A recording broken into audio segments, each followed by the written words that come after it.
Like per usual with this angle, I don't know if it's too low or too high, so my bad if the angles are completely fucked up.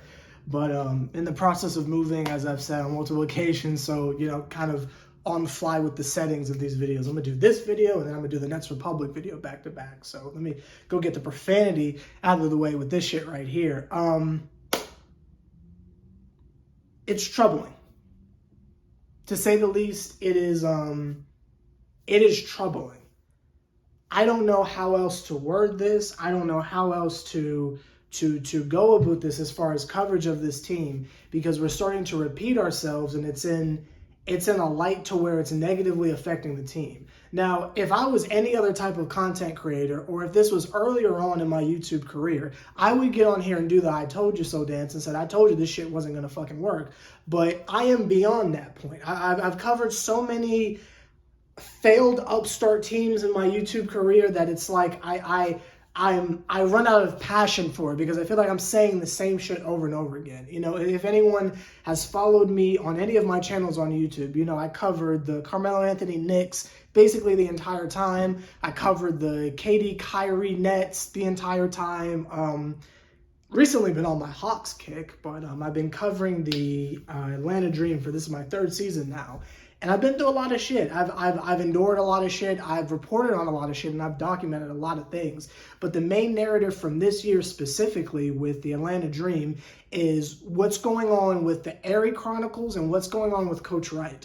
We have been talking ad nauseum for the last 2 to 3 months on this channel specifically, talking about how Coach Wright is just not the coach for the job. And while it is understood that in terms of continuity, it's best to not have a rotating door of niggas, you know, you need some form of consistency to build on top of things. But there gets to be a point where something has to change. Something's got to change. There's got to be some form of a shakeup. And I've said on multiple occasions that you have two options.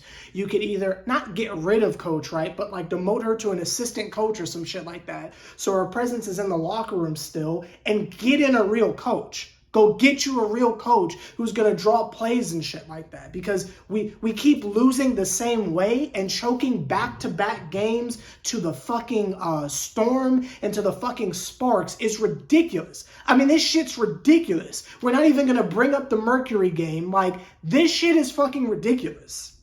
And I don't know how much more has to happen before there's some form of change. Now, again, that's option number one. Demote her to assistant coach, get an actual coach in there. So again, consistency-wise, you have the same voice in the locker room and the same presence. It's just there's an actual person who's like running the team who knows what the fuck they're doing, right?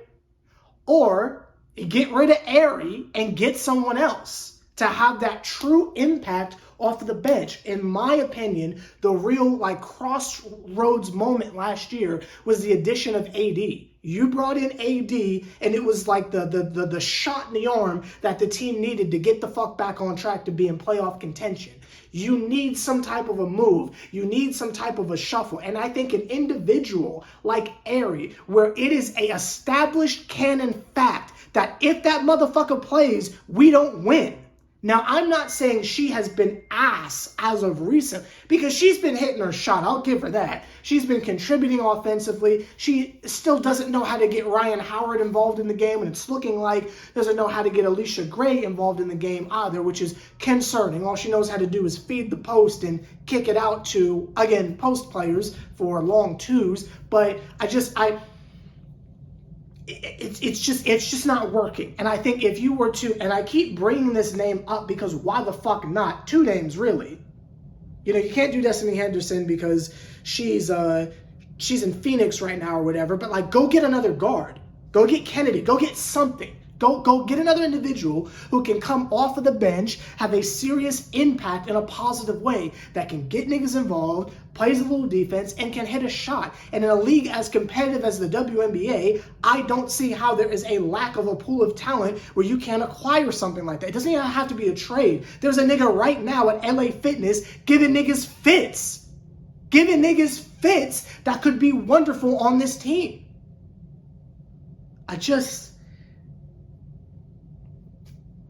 A loss like that, like last night, is just inexcusable. Especially when everyone was under the assumption that, yes, under the understanding, not assumption, the understanding that this is a must-win. We have to go into LA and whip this fucking team. The way Liz Cambage was talking about them niggas, they got enough stuff off the court they going through. Their mind is not on the game of basketball. You got the fucking five-head warrior herself out there getting all of them rebounds and fucking us up down low.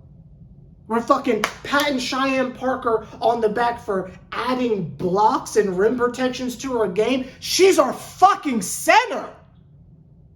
We want to congratulate her for having a pulse on defense? What the fuck? Multiple times where Ryan Howard isn't even sniffing the ball in the fourth quarter. It just makes no fucking sense.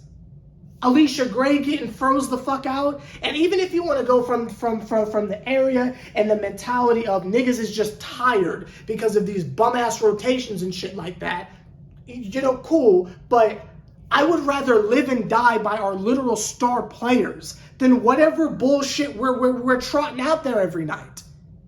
It is asinine. Even some of these lineups just make me fucking cringe. Having Robinson and Arie out there together, on what planet does that schematically make sense in terms of basketball? Robinson's not really a scorer like that. I mean, she can go get a bucket if she has to, but like that's not really her role.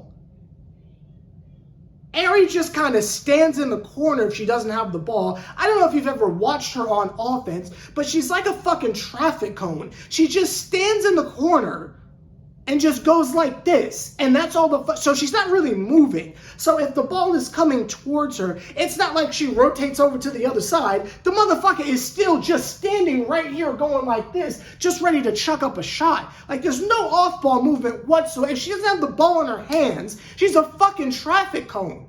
It's the Westbrook effect times 45. It's not helpful. It's not conducive to the team. So spacing wise, it's fucked. And I'm not an X's and O's nigga, so I don't know how to like word that and like I don't know. I don't know how to word in like an analytical way what the fuck I'm trying to say. I'll be using the eye test, but you know what I'm trying to say. It doesn't fucking make sense in terms of basketball.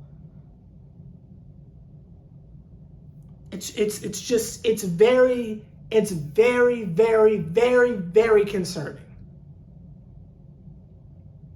Because while everyone is just kind of like tipping the hat and saying, oh, they're still in playoff contention,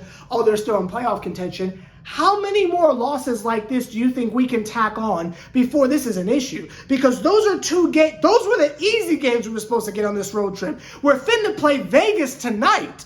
Those were the easy gimme games to get the record up so you can get punched in the face by Vegas. When they get their ass beat tonight, that is a 3-game losing streak.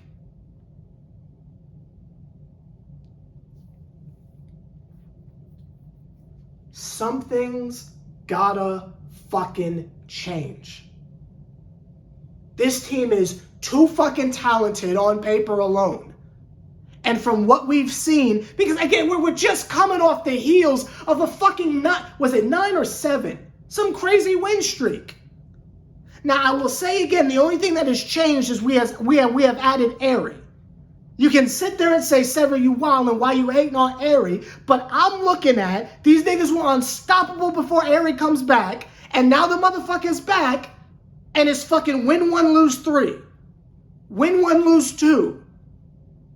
So, like, you can knock that statistical fact out of the sky if you want. I'm just trying to do the math here. One of these areas with the team has to be addressed, or we're going to waste this entire fucking season. This season feels like one big middle finger to the fans, I'm going to be honest with you. Y'all better fix this shit. Y'all better fix this shit before we fuck around and don't make the playoffs at all.